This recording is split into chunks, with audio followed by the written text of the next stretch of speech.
More Business Briefing right now on FM News 101. And we're back with one of the top CPAs in Portland, Caleb Pilling at Geffen Mesher, to discuss the issues that many of you local manufacturers face and give us a general update on what's happening as we head into the heart of tax season. Hey, Caleb, thanks for joining us. Let's talk about you and your practice here. I know you focus on manufacturing companies. Why'd you choose to focus on that sector? Yeah, I do focus on manufacturing. I probably spend about 75% of my time with clients in the manufacturing industry providing assurance and consulting services. I'm drawn to manufacturing because I love the production process and the products that manufacturers make. It's a tangible product. You can see it, you can feel it, and you can see them make it. So I love manufacturing. You know, across the Portland metro area, we have so many great, closely held family businesses. So I know for you, it's got to be a lot of fun to work with these folks who are so heavily involved and really are the backbone of the local business community. Yeah, it is. We work with a diverse client base, anywhere from as small as $2 million in revenues with one manufacturing plant all the way up to $500 million in revenues with manufacturing throughout the U.S. So it's a very diverse client base. I always stop in here at Geffen Mesher to get the download and find out what's happening. We're going to talk more about the manufacturing economy a little bit later in this interview, but let's first off talk about local manufacturers. What are the main issues that you see through your practice that these companies are facing right now? Well, manufacturers face a lot of different issues, really because they make a lot of different products and have different production processes. So it can vary. But two issues that we come across, and especially with our smaller clients, is cost accounting and inventory management. Those two are significant issues that we run into and the problems that these clients face. Let's talk about cost accounting. Yeah, it can be a fairly mundane topic, let's be honest. That's where you come in, right? But what issues do you see when it comes to cost accounting for these closely held family businesses? Well, first of all, cost accounting in simple terms is the allocation of all the production costs to the individual units of production. And that can go all the way down to individual SKUs, and it should. The cost accounting is really the basis for strategic decision making. And it's key for clients. Should we produce this customer order? What should the pricing be? Should we expand our market in this product line? Should we abandon this product line? Should we put capital investment into this product line, or should we acquire another company that makes these products? So it's really about strategic decision making, and you got to know what your product costs, and that's what cost accounting is. So then where or how do companies fail when it comes to performing their cost accounting? Well, it all starts with a bill of materials. I think pretty much all the manufacturers we work with have some type of bill of materials. But the bill of materials often focus on raw materials. What are all the direct raw materials that go into the product? And what they fail to account for is the direct labor and overhead costs of the product. And those costs are not as significant usually as raw materials. They range from anywhere from about 15 to 25% of the overall product costs. But if you don't allocate those correctly between product types or SKUs, you may be manufacturing products that you're not making any money on.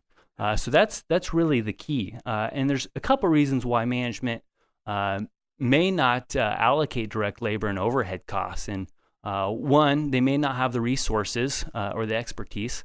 Two, they see these costs as really almost like a fixed cost. So they have no control over what they pay for rent or insurance or maybe direct labor even. They have kind of a pool of direct labor, and they're not really going to change that labor force much. So they don't think it's controllable costs. But that's really not the case, and decisions should be made based on allocating these costs to products and determining what the profit margin are on individual products. At Geffen Mesher here in downtown Portland with Caleb Pilling here. We're headed to tax season, so I appreciate you taking time to talk to us here because I know it's starting to get a little busy around here. So you touched on a few of those solutions.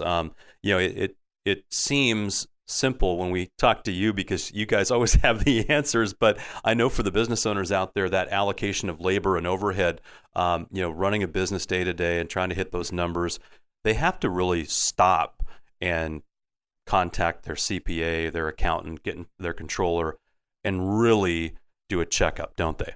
Yeah, I mean, I think two key things are having a good cost accountant and a good controller.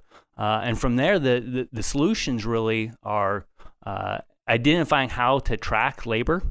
That's kind of direct labor hours and the fringes associated with that. And that can be done in multiple ways. It can either be through software tools, which there's many out there, and we definitely recommend those. We have clients that use various types of softwares to track that. And it can also be manual, depending on what the current accounting system is and how labor is tracked currently. You can do it manually. It may take a few more resources, but really it's all about kind of identifying the labor that's going into those production runs and those SKUs. We also touched on inventory management, and I introduced you to one of the consultants we work with. So many of the manufacturers across the Portland metro area, Vancouver as well, are well into the lean process, continuous improvement. So whenever I see inventory management, that's one of the things we focus on, trying to help our clients, because that's a big issue for especially manufacturing companies across the area. The key really to inventory management is maintaining sufficient, accurate stock of inventory to manage your production requirements, and that's often not easy.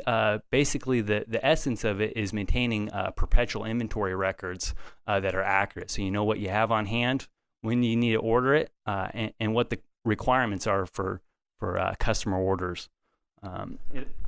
It also helps with identifying variances in inventory, if there's any loss in inventory. So what are companies doing right now, Caleb, to really manage that process? I know there's a lot of software out there, but what do you see? Well, there's kind of two key aspects of it. The first one is, yes, having the right software and accounting system, and having the controls and procedures on the perpetual. So having accurate inputs to inventory as you receive and order inventory, and as you produce product, so as inventory is relieved from the system. The other key is physical counts. We recommend with our clients to perform cycle counts. A cycle count is physically counting a certain area of the warehouse on a frequent basis, so that maybe once a day, once a week, or once a month. But cycling through your inventory and getting actual physical counts and adjusting your perpetual. And we recommend that our clients cycle through the inventory about 3 times a year to maintain that accurate perpetual listing. All right, Caleb, last question for you here.